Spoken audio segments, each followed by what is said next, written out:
which everything is possible and nothing is beyond you. This is the story of the rise of an idea that has come to dominate our society. It is the belief that the satisfaction of individual feelings and desires is our highest priority. Today we're going to tell you how to get whatever you want. I wanted to live a different life that wasn't available to me in the image I was born. I am here. Look at me, notice me. Previous episodes have shown how this rise of the self was fostered and promoted by business. They had used the ideas of Sigmund Freud to develop techniques to read the inner desires of individuals and then fulfill them with products. This final episode is about how that idea took over politics. It tells the story of how politicians on the left, in both America and Britain, turned to these techniques to regain power. They believed that they were creating a new and better form of democracy, one that truly responded to the inner feelings of individuals. But what the politicians didn't realize was that the aim of those who had originally created these techniques had not been to liberate the people, but to develop a new way of controlling them in an age of mass democracy.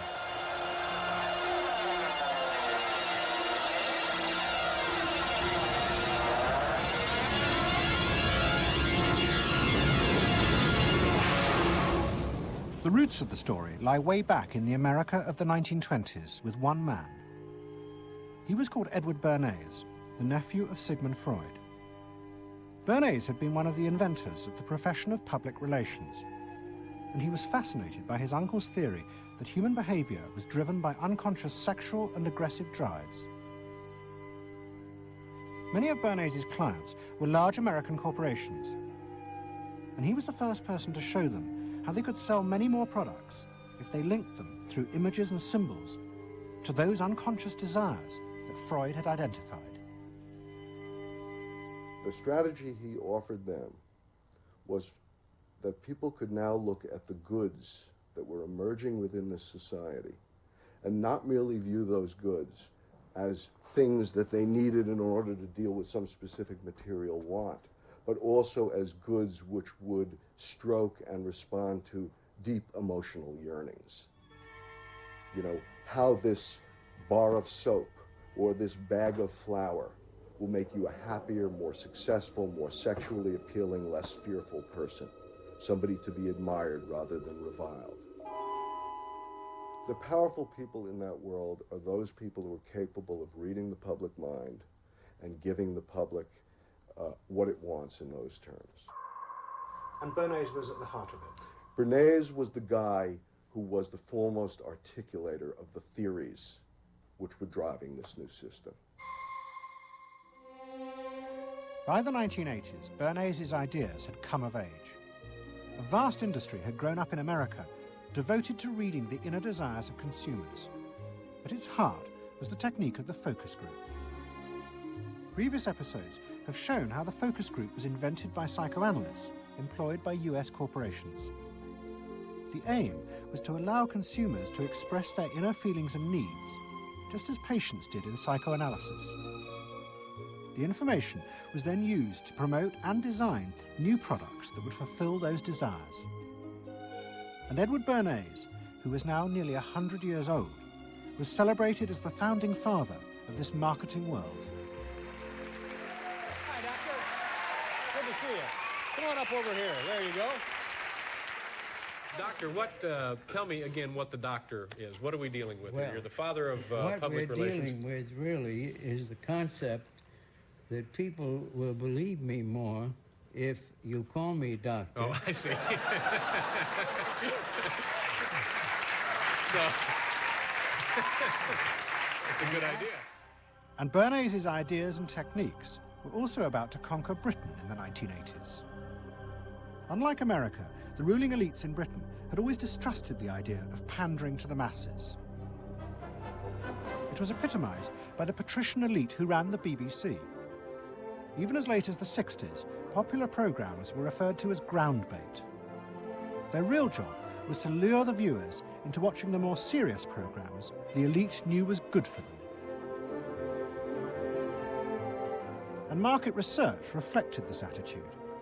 Individuals were observed and classified by market researchers according to their social class, from A through C2, D, and E. Probably they might be C2s. Yes, I think by the way they're carrying their luggage, or yes, no taxi. No taxi, and all stuffed in the bags like that. I think the lady possibly sets her own hair, which is always an indication. Yes. The children are nicely dressed. Yes, they are. Probably a skilled worker. A skilled, yes, yes, a skilled worker. I would think say so. Yes, I would say so. Certain apprenticeship or done some. That's right. Qualifying time. We agree then. Yes, we think C2. We think so. Yes. When people were asked their opinion about both products and politics, they were selected by social class and asked only strictly factual questions about what they thought. Leaving your own party sympathies on one side, who do you think will win this forthcoming election? Labour. Labour? And tell me which you prefer. Which party do you think you'll be voting for? This time, Liberals. You'll be voting for the Liberals. And who do you think will be second? Conservative. This one. Okay. The idea that one might ask people what they themselves felt and desired, and then give it to them, was seen as alien to the ruling elites, which would challenge their belief that they knew what was best for the public. There's evidence in other countries, in the United States, for example, where pollsters have been used before elections to interpret the mood of the public, and then you give people more what they want to have and less what they ought to have. But again, this could be alleged to be more democratic, I don't know. It's very dangerous ground, I think, though, when polls are used in that way. But then, in the economic crisis of the mid-70s, British industry was forced to begin to pay attention to the inner feelings of consumers. As the recession deepened, consumer spending fell dramatically, and the advertisers insisted that the only way for companies to survive was to make their advertising more effective. And to do this, they would have to delve into people's underlying psychological motives for purchasing. The advertising industry started to bring in Americans to run focus groups with British housewives. Everyone is a unique person, and even though you're a group of 10 today, we don't want a group opinion, and we want to know your ideas and your thoughts, no matter how crazy it might be. Please let your imagination run wild, because that's how very crazy things like instant coffee got born. Now, can we get somebody, this lady, to be a kitchen sink? And kitchen sink, how do you feel with these things that are being used to clean you up? Well, I've got to feel clean. I've got to be kept clean. So I feel that. I should hate it if I was all greasy, so I've got to be easy to clean. Okay, now the housewife, this lady, what would you use to clean your kitchen sink? A scouring powder. Of course, a cloth to apply the things on, and plenty of water. Now, how do you feel as you're doing this chore? Feel satisfied? Well satisfied when I have done it, yes. I'm doing my duty. I feel it's a job well done. The consumers were encouraged to play at being products, from household cleaners to car seat belts. The aim was not to talk rationally, but to act out and reveal their inner emotional relationship to products. Which firmly and unmistakably underlines. And then a politician emerged who also believed that people should be allowed to express themselves. Instead of being controlled by the state, the individual should become the central focus of society. Some socialists seem to believe that people should be numbers in a state computer. We believe they should be individuals. We're all unequal. No one, thank heavens, is quite like anyone else, however much the socialists may pretend otherwise. And we believe that everyone has the right to be unequal. But to us, every human being is equally important. A man's right to work as he will, to spend what he earns, to own property, to have the state as servant and not as master, they are the essence of a free economy.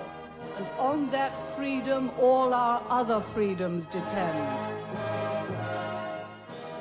Mrs. Thatcher's vision was of a society in which the wants and desires of millions of individuals would be satisfied through the free market. This, she believed, would be the engine to regenerate Britain. And with her ascent to power, the advertising and marketing industries flourished. Their task was to find out what the British people really wanted and then sell it to them. In this new climate, the focus group flourished. And those who ran them borrowed from the techniques of psychotherapy to delve ever deeper into people's feelings about products. We're trying to understand how people feel about brands, how they relate to brands. That is to say, what the brand's personality is as far as consumers are concerned. And there are a number of techniques which are very, very helpful for getting to that understanding. The consumer is given crayons to doodle, to express their feelings, to go inside their own head, pull out their feelings and somehow get them onto paper. And these are ordinary drinkers expressing their feelings about drinking Guinness.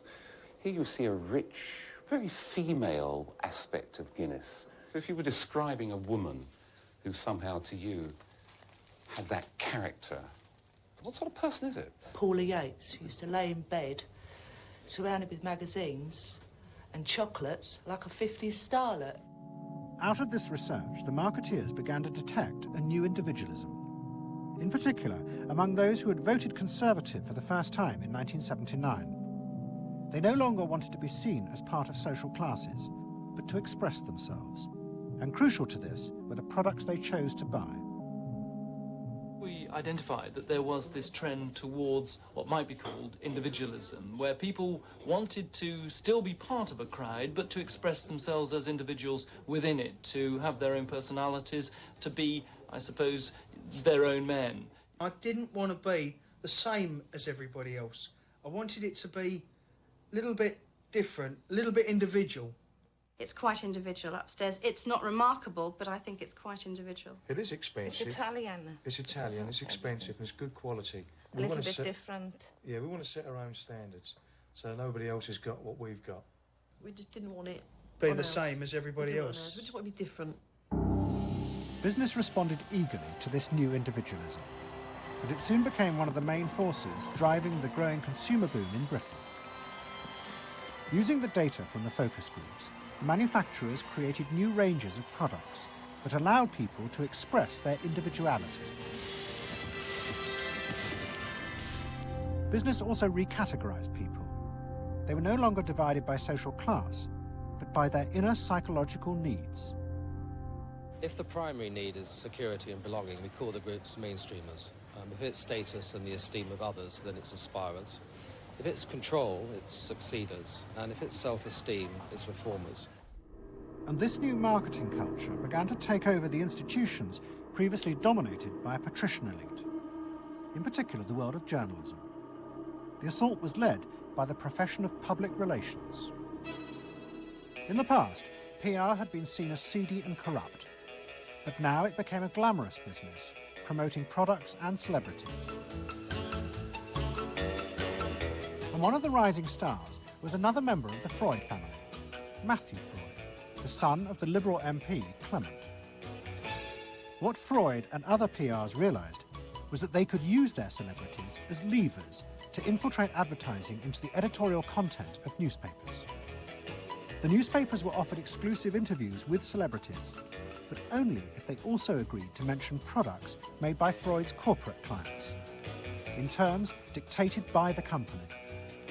What happened with Freud's was that you effectively got some kind of product placement, or even product, the manufacturers of the product got some degree of control over how their products would appear in print. So if, for example, you did want to write about Caprice's passion for stuffed crust pizza, you would sign a contract which guaranteed that you would mention the firm Pizza Hut in at least twice in certain positions in the introductory paragraph of the article, that you would agree to run the Pizza Hut logo at such and such a size in such and such a place, and of course that you would agree to run the enclosed pictures of Caprice eating her stuffed crust pizza. There was no choice about how you would run this article in the press. You were effectively told how to run the article in the press. By Freud's? By Freud's. It's a rise of the corporate culture and the rise of business. To traditional journalists, this infiltration of advertising into the editorial pages was a corruption of their profession.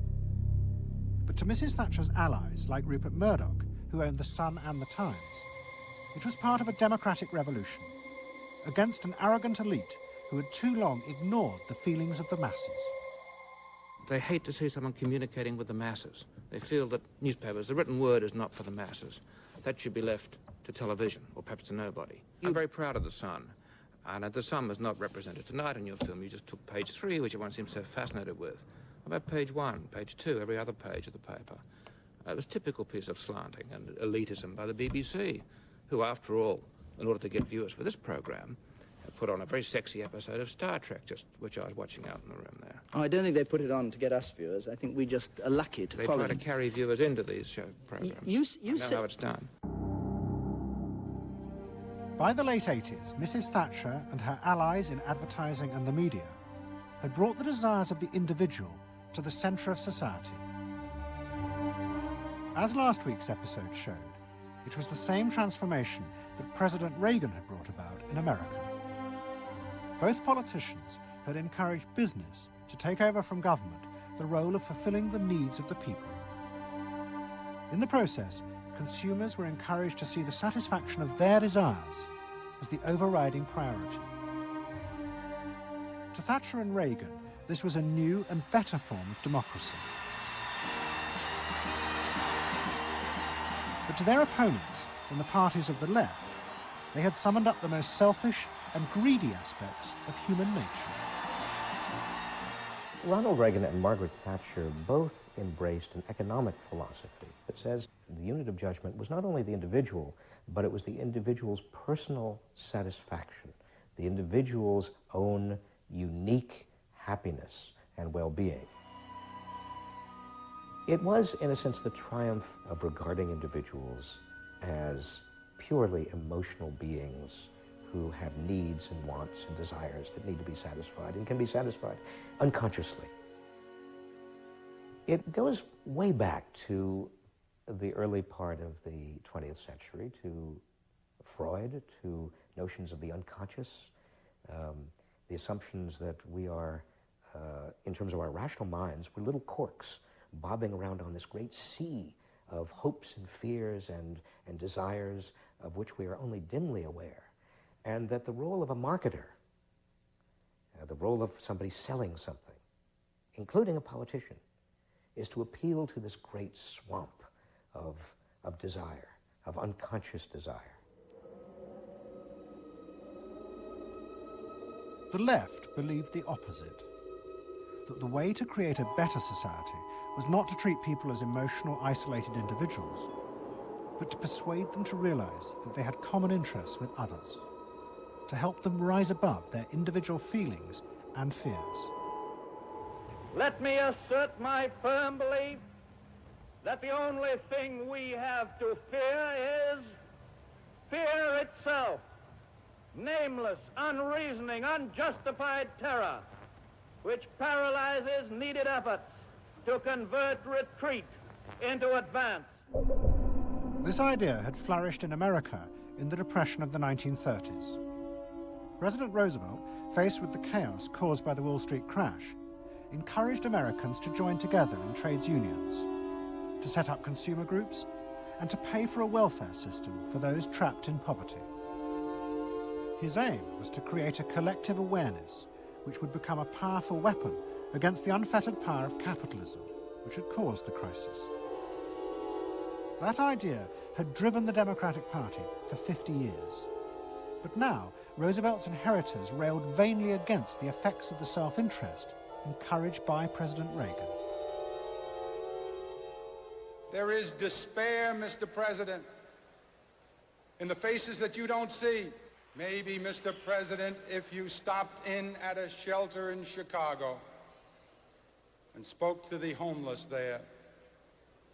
Maybe, Mr. President, if you asked a woman who had been denied the help she needed to feed her children because you said you needed the money for a tax break for a millionaire or for a missile we couldn't afford to use. The worst thing Ronald Reagan did was to make the denial of compassion respectable. He said, you've worked hard, you've made your money.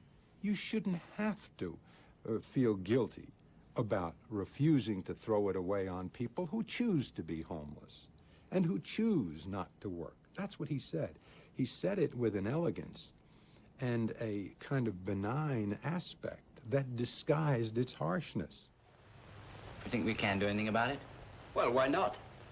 If we can work together now to look after the lives of the people here, I don't see why we couldn't work together afterwards to clear up the mess and help build a better world in which these things can't possibly happen. The qualities we've learned from comradeship and common suffering are not going to be wasted after this war. It's out of experience like ours that the new world will be built. That same idea of marshalling the collective force of the masses to challenge the entrenched power of wealth and business had also led the Labour Party to power in Britain after the war. But in the 80s, Labour, like the Democrats in America, lost election after election as millions who had once voted for them switched their allegiance to the Conservatives. There it is, going blue just about everywhere, sweeping the country. The rural parts of Britain now have gone blue. For they are the party of yesterday, and tomorrow is ours. In the face of this, a growing number within the Labour Party became convinced that if they were ever to regain power, Labour would have to come to terms with the new individualism. One of them was an advertising executive called Philip Gould, who had been a lifelong Labour supporter. Gould believed that Labour's leadership had become corrupted by the same patrician arrogance that dominated all Britain's institutions. They denigrated and disapproved of the new aspirations of working-class voters. Labour stopped listening to these people. And I remember the best example of this was after the election of 1983, which was the election above all, where the people's voices just were not heard. And I had dinner with a leading Labour Party figure who'd been involved in the defeat, heavily involved in the defeat, and his wife said, God, these working class people, they just, you know, we give them education, we give them chances in life. What do? They read the Sun and they just don't vote for us. And there was such a gap between these people just trying to make lives for themselves, better lives for themselves, and the kind of elitism of the Labour Party that was just such a chasm that had to be filled. Gould became part of a small group of modernisers centred around Peter Mandelson. Their aim was to reconnect Labour with the lost voters. To do this, Gould turned to the technique he knew well from his work in advertising, the focus group. Gould commissioned focus groups in suburban areas across the country with small groups of voters who had switched to Mrs. Thatcher. People were encouraged not to talk rationally about policies, but to express their underlying feelings. And what Gould discovered was a fundamental shift in people's relationship to politics. They no longer saw themselves as part of any group, but as individuals who could demand things from politicians in return for paying taxes, just as business had taught them to do as consumers. And I found that the people had become consumers. People now wanted to have, you know, politics and life on their own terms. I mean, not just in politics, but in all aspects of life too. People see themselves as they are, as autonomous, powerful individuals who are entitled to be respected, who are entitled to have the best, not just in, going to Tesco's or wherever, but the best in terms of health and in education too. All this was about getting the Labour Party to understand that people really, really, really had changed, and the Labour Party had not, and unless the Labour Party changed, it would not win.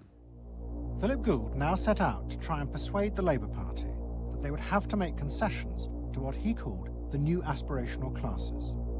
But he was going to face implacable opposition.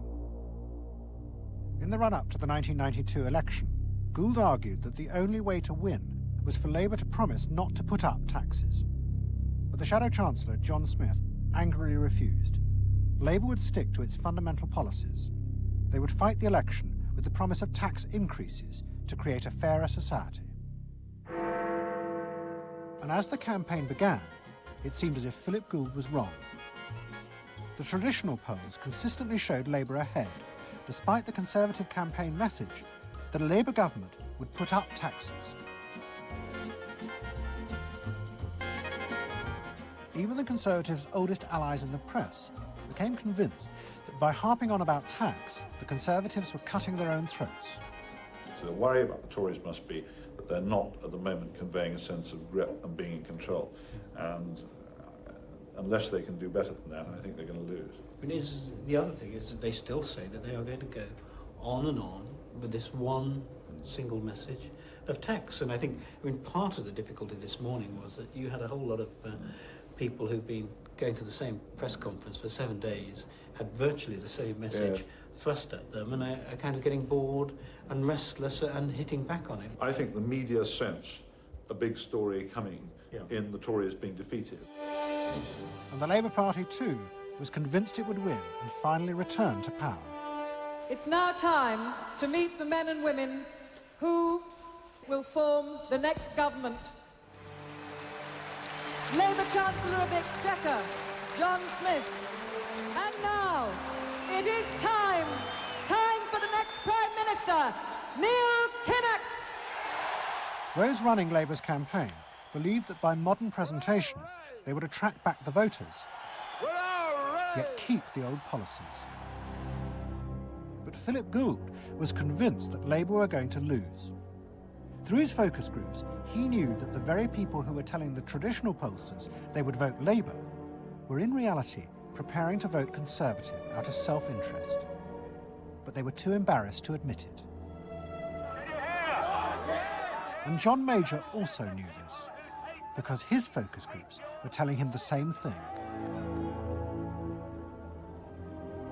What do you make of the poll, which puts Labour 5 points ahead? Sir, just one to the Daily Mail, it's the feel out in the streets that matters. It's feeling good on the streets, is it? It is feeling good on the streets, yes. It has been feeling surprisingly good on the streets for some time. Quite surprisingly, quite out of line with opinion polls. Don't ask me to explain it, but it feels all right. Sir? Anyway, come on. No, lads, you must sit down. We're waiting to go.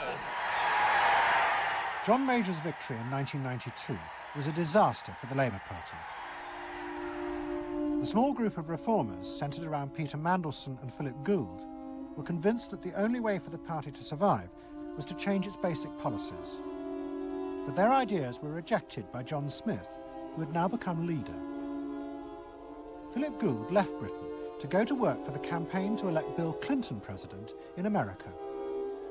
The 1992 election, during it and afterwards, people felt under great strain and really did feel demoralised and dejected. And then to go from this to the Clinton campaign, it was an extraordinary experience, because here suddenly I found articulated many of the ideas that I'd had but not fully myself been able to encapsulate or to articulate. If you want a president who will restore the middle class, reclaim the future for the middle class, and restore the American dream, vote for Bill Clinton in New Hampshire and send a signal to the country that we are coming together. What Gould discovered was that, like the Labour Party, the Democrats had also been doing focus groups with swing voters. The difference was that Bill Clinton had decided to tailor his policies to fit with these voters' desires. Above all, with their ferocious belief that they should only pay tax for things that benefited them, not for the welfare of others. I have no idea what percentage of my tax dollars go to welfare, but even if it's a minuscule percentage, even if it's 0.25%, it's still too much for the people that are receiving these benefits that are basically non-productive. The Clinton team decided that to win, they had to promise tax cuts for these suburban voters. And they also used the focus groups throughout the campaign to check every appearance, speech, and policy with them for their approval. What Clinton called the forgotten middle class became central figures in a new type of reactive politics. Candidates for the presidency of the United States had been prepackaged and designed for many, many years. What was new was an attempt to use very sophisticated or pseudo-sophisticated techniques to plumb the public psychology, to find out precisely what the desires of the individuals were, and then to come up with a candidate and a platform and images and words that exactly responded to those deep desires. This was packaging at a new level. This was polling at an extreme. I'm not going to raise taxes on the middle class. And the middle class needs a break. Government is in the way. It's taking more of your money and giving you less in return. In the name of the hard-working Americans who make up our forgotten middle class, I proudly accept your nomination for President of the United States. Stay focused. Talk about things that matter to people. You know? It's the economy, stupid. Okay?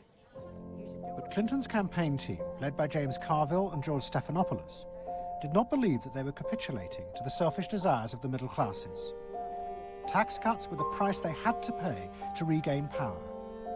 But once in power, they would still fulfill traditional democratic policies and help the poor who had been neglected under Reagan, above all with the reform of healthcare.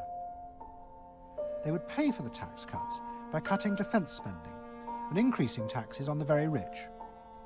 In this way, they believed they were forging a coalition of the new and the old voters, both of whom could be satisfied. Probably for the first time in a generation tomorrow, we're going to win.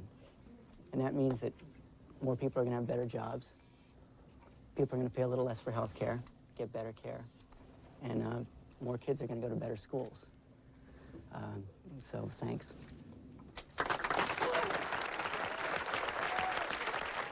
But the Democrats' optimism was to be short-lived. In November 1992, Clinton was triumphantly elected president. But within weeks, his administration discovered that the budget deficit was far greater than they had anticipated. At a meeting in the White House in January 1993, the head of the Federal Reserve told them that the deficit was nearly $300 billion. There was no way they could borrow any more without panicking the markets and causing a crisis. The only way to pay for the proposed tax cuts would be to cut government spending, not just on defence, but on welfare.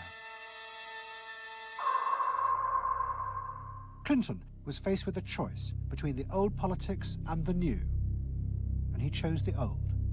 The tax cuts were dropped, and he tried to inspire the country with the old democratic ideal of government spending to help the poor and disadvantaged. Tonight I want to talk with you about what government can do, because I believe government must do more. To put people to work now, to create 500,000 jobs. Jobs to rebuild our highways and airports, to renovate housing, to bring new life to rural communities and spread hope and opportunity among our nation's youth. Healthcare reform sounds like a great idea to me. Well, I know, but some of these details sure scare the heck out of me. Like what? Well, like for... At the start of the Clinton administration, many of us, including, I believe, President Clinton himself, reverted back to an older tradition, tried to lift the public, to talk about genuine ideals beyond the individual. And that reform agenda being not only universal health care and child care and dealing with the widening inequalities in our society and homelessness, many things that many citizens, just particularly middle-income citizens, didn't want to deal with. But the suburban voters who had been promised tax cuts were not inspired by Bill Clinton's vision. They felt betrayed and wanted revenge. Their opportunity came in 1994 with the congressional elections. The Republicans, led by Newt Gingrich, promised huge tax cuts and to dismantle the welfare system. The voters who had defected to Clinton switched sides yet again, and the Republicans won both houses of Congress in a landslide. Well, I think it's a tremendous vote in favor of smaller government, lower taxes, and in a sense, a renewal of the Thatcher-Reagan tradition. And I think in that sense, it's pretty decisive. It means that the welfare state is going to be less hospitable for people who are not willing to take responsibility for their own situation. No question about it. I think today is the beginning of the end of the welfare state. For Clinton, it was a disaster. Faced with a hostile Congress, there was no way for him to get his reforms through. His personal popularity plummeted, and it seemed certain he would not be re-elected in 2 years' time. In desperation, and without telling his cabinet, Clinton turned for help to one of America's most ruthless political strategists, Dick Morris. What did he want you to do? Save his butt.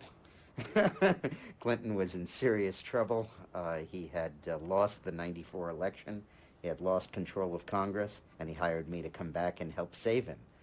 So he was basically asking me to perform roughly the same role as a life preserver would if you're drowning. What Morris told Clinton was that to win re-election, he would have to transform the very nature of politics.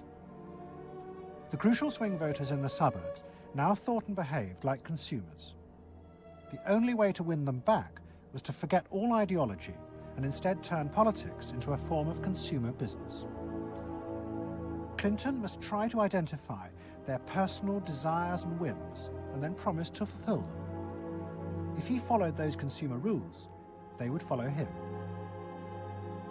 I said that I felt the most important thing for him to do was to bring to the political system the same consumer rules philosophy that the business community has. Because I think politics needs to be as responsive to the whims and the desires of the marketplace as business is. And it needs to be as sensitive to the bottom line, profits or votes, as a business is. I think that all of this involves really a changed view of the voters, so that instead of treating them as targets, you treat them as owners. Instead of treating them as something that you can manipulate, you treat them as something you need to learn from. And instead of feeling that you can stay in one place and you can manipulate the voters, you need to learn what they want and move yourself to accommodate it. To get inside the minds of the swing voters, Morris brought lifestyle marketing into politics for the first time. He went to one of America's most prominent market research firms called Penn & Shern and commissioned what they called a neuropersonality poll. It was a massive survey of hundreds of thousands of voters, but the only political questions it asked were to find out whether someone was a swing voter or not.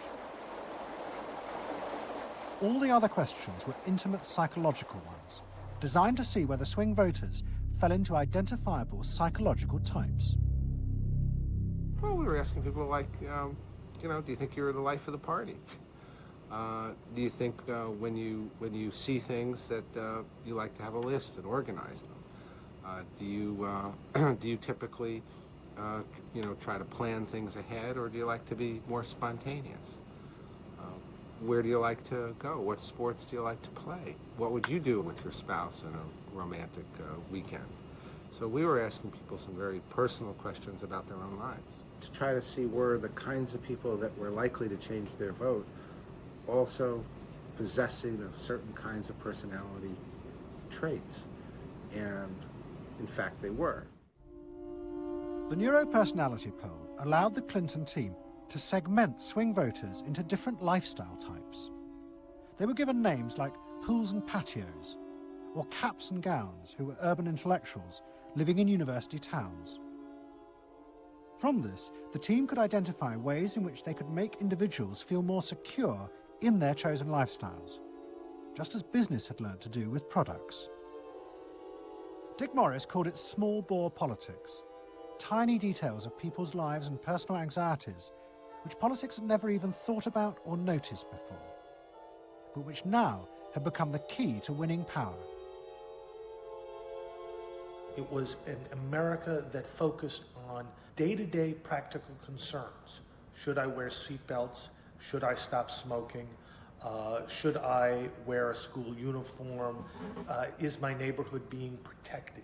It was not so much a new individualism as the social order as we had known it had broken down.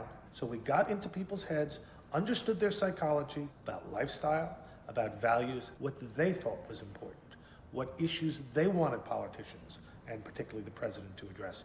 And these issues proved to be very, very different from what the conventional wisdom had suggested. As the election campaign began, Clinton revealed Morris's new approach to a shocked White House. All traditional policies were to be dropped. Instead, he would concentrate exclusively on policies that targeted the worries of the swing voters. V-chips would be fitted into televisions to prevent children from watching pornography.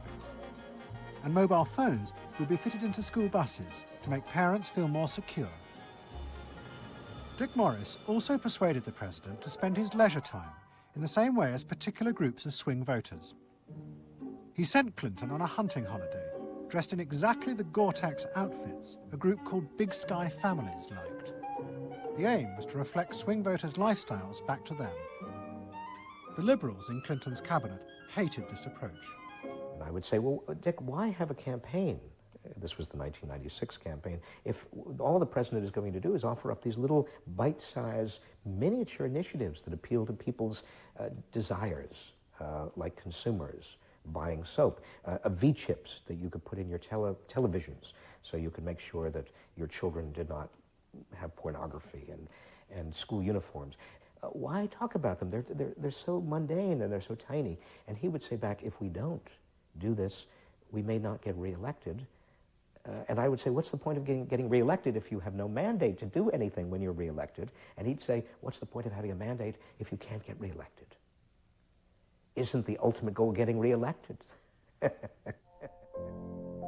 Morris's new politics were an extraordinary success. Clinton's ratings among the swing voters began to soar. And Dick Morris, along with the marketeer Mark Penn, took effective charge of making White House policy. Mark Penn set up a huge call center in an office block in Denver.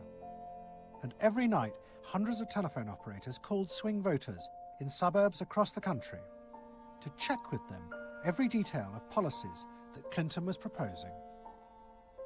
The policy was made by a group of people manning telephones in Denver, Colorado, placing calls to voters in places like Westchester and Pasadena, and asking them what they wanted from their government, and asking them very specifically about specific policies that Bill Clinton was considering. Would you be more likely to support him if he offered this particular government service, or if he offered that one? Those people told them what they thought. Mark Penn transmitted that to Bill Clinton, and it came out of his mouth. So essentially it was suburbanite voters. Suburban voters in the 90s were creating American domestic policy, and some of its foreign policy as well. Right. Yeah, Mark Penn was polling on questions like whether we should bomb in Bosnia, things like that. Morris also insisted that Clinton make a symbolic sacrifice of the old politics to convince the swing voters to trust him. In August 1996, Clinton signed a bill which ended the system of guaranteed help for the poor and unemployed. Welfare would be cut back after 2 years in order to force people into work. The new system was called welfare to work, and would, he said, be a hand up, not a handout. It was the effective end of the guaranteed welfare system created by President Roosevelt 60 years before. For many in Clinton's cabinet, it was also the end of the progressive political ideal that Roosevelt had represented.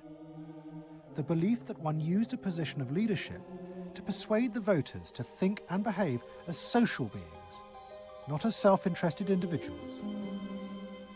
Dick Morris and the pollsters had won. And by that I mean that the people who ultimately got to the president, shaped the president's mind, were those who viewed the voters as just a collection of individual desires that had to be catered to and pandered to. It suggests that democracy is nothing more, and should be nothing more, than pandering to these unthought about, very primitive desires. Primitive in the sense that they are not even necessarily conscious, just what people want in terms of satisfying themselves. And the same triumph of the politics of the self was about to happen in Britain too. In 1994, Tony Blair had become the leader of the Labour Party, and the reforming group centred around Peter Mandelson became all-powerful. Almost every night, Philip Gould ran focus groups with swing voters in the suburbs. But this time, he was listened to, and the desires and the fears of the new aspirational classes became the central force shaping Labour Party policies. In that period, I was talking to people who used to vote Conservative and were considering voting Labour, and they understood that they are financially pressed and that there are limits to the extent to which taxation can be improved. They think that crime is an issue that matters to them and should be respected. They You know, they want welfare to go to people who deserve welfare, not to people who do not. This was seen of by many in the Labour Party as selfish. I never saw that it was selfish. I believe that, you know, a dad or a mum doing their best for their family isn't selfish. They're just doing their best for their family, and that's what people do. A crackdown on those who make life hell in their local neighbourhoods through noise or disturbance. Law and order is a Labour issue today. Philosophy of campaigning is, let's concentrate on swing voters, let's focus group them to find out what they want and what will appeal to them, and let's just relentlessly push those themes in the election. Something is happening to you. After promising to put money in your pocket, the Conservatives are quietly taking it away. Philip Gould was crucial because he gave the raw material, if you like, for these politicians to do this kind of politics. In that when he came up with stuff, they'd follow it, you know, pretty much without exception. Blair himself would pore over these sort of 12-page memos and say, well, this is what we must do. We want people to earn more, to consume the good things of life. We want people to pay lower taxes.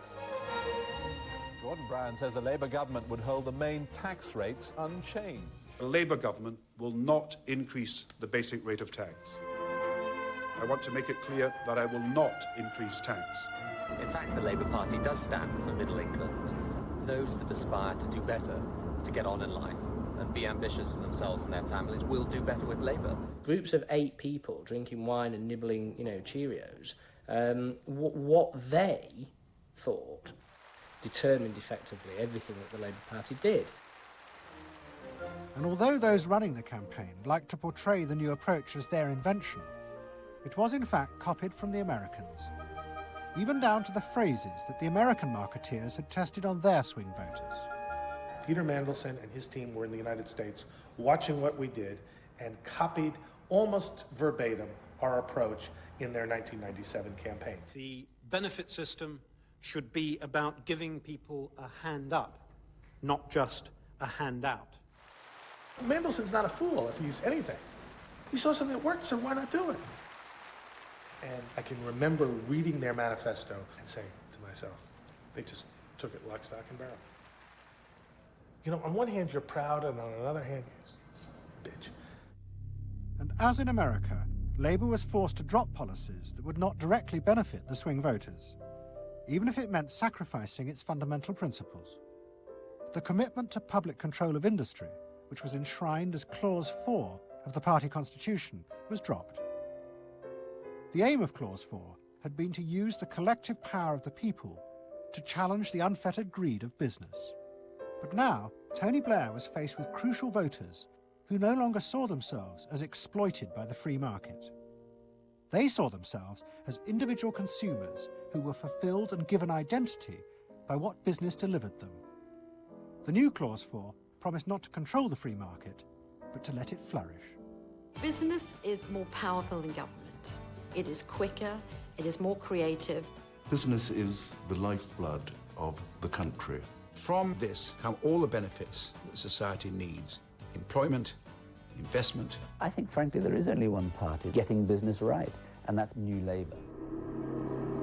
What New Labour did suits people who exert power in society not through the political system, or not through the democratic political system. So it suits big business, and it suits entrenched interest, and it suits the status quo. You know, those 3 things, of course, just off the top of my head, being the things that the Labour Party is supposed to be, you know, a counterforce to.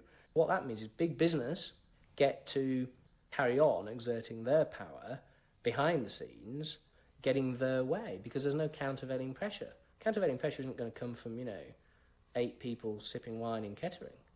Here he goes, turning an awful lot of other blue seats red as well.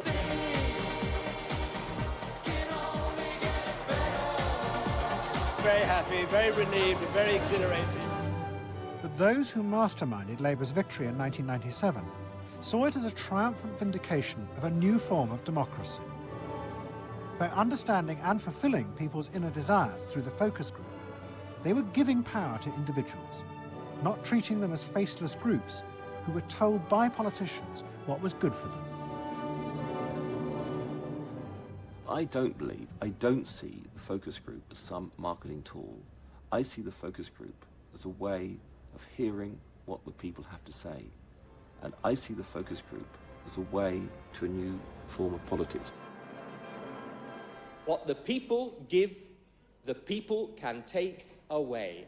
We are the servants, they are the masters now.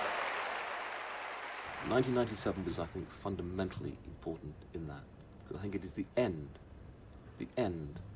of the elitist politics that's dominated Britain for so much of the last 100 years.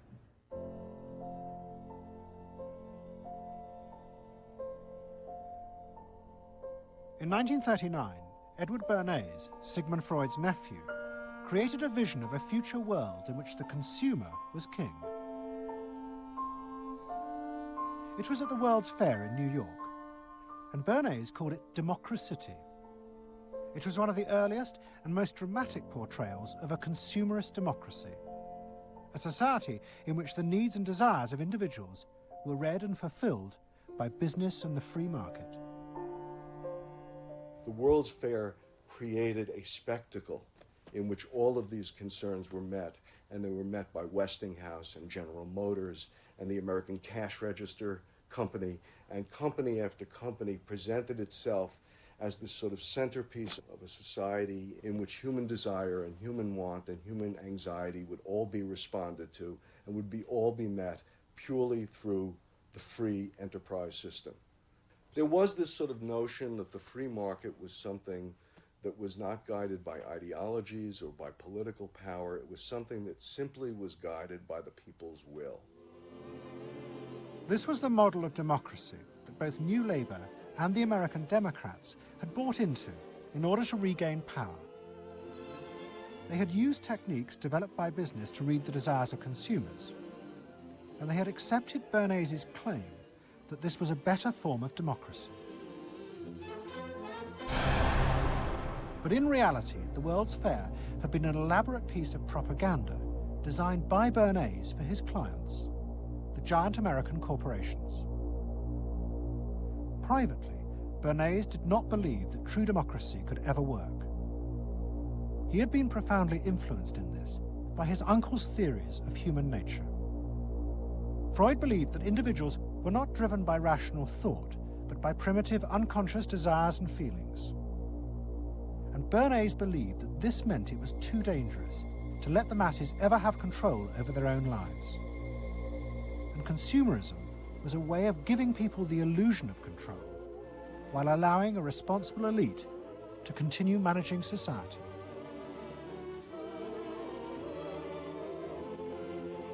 It's not that the people are in charge, but that the people's desires are in charge.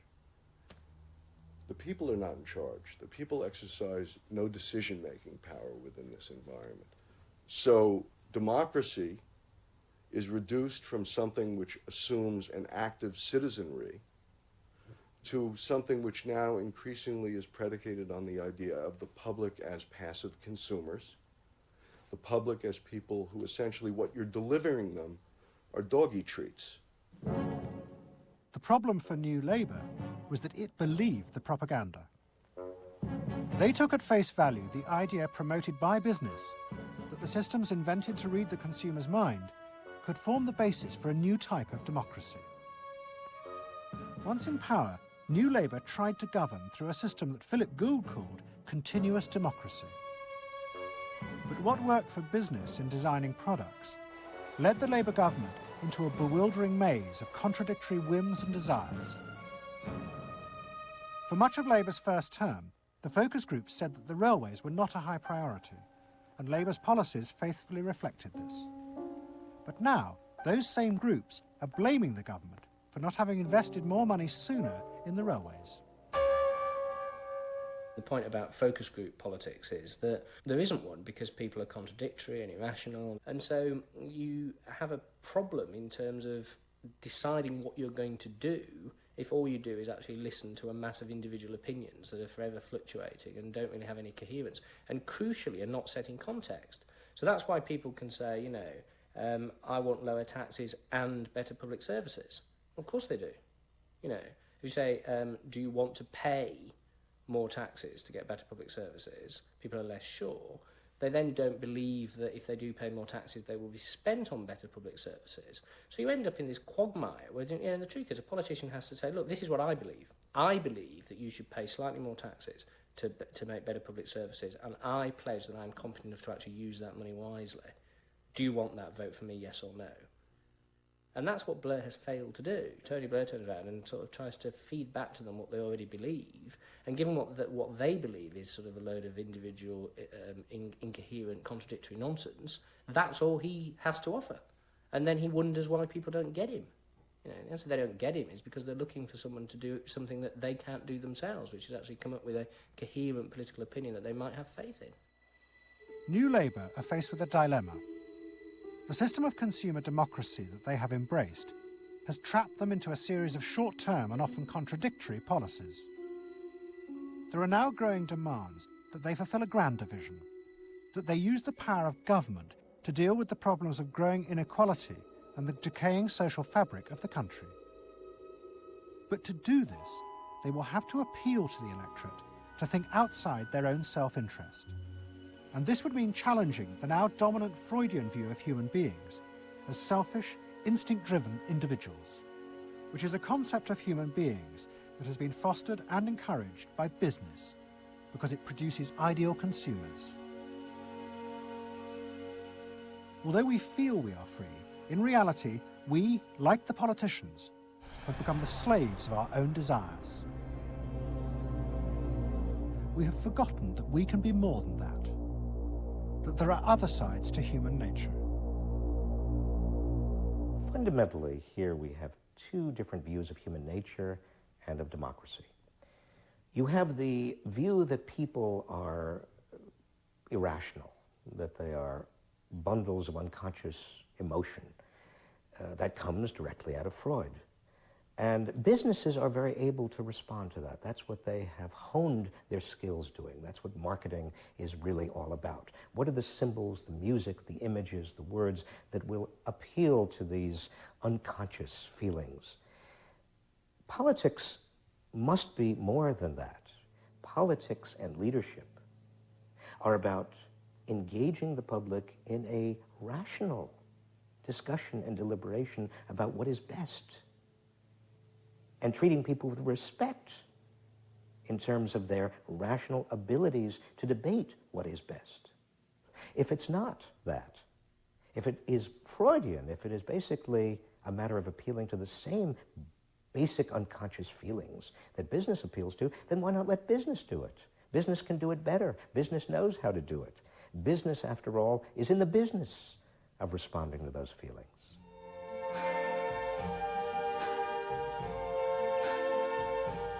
I see trees of green, red roses too. I see them bloom for me and you. And I think to myself, what a wonderful world. I think to myself,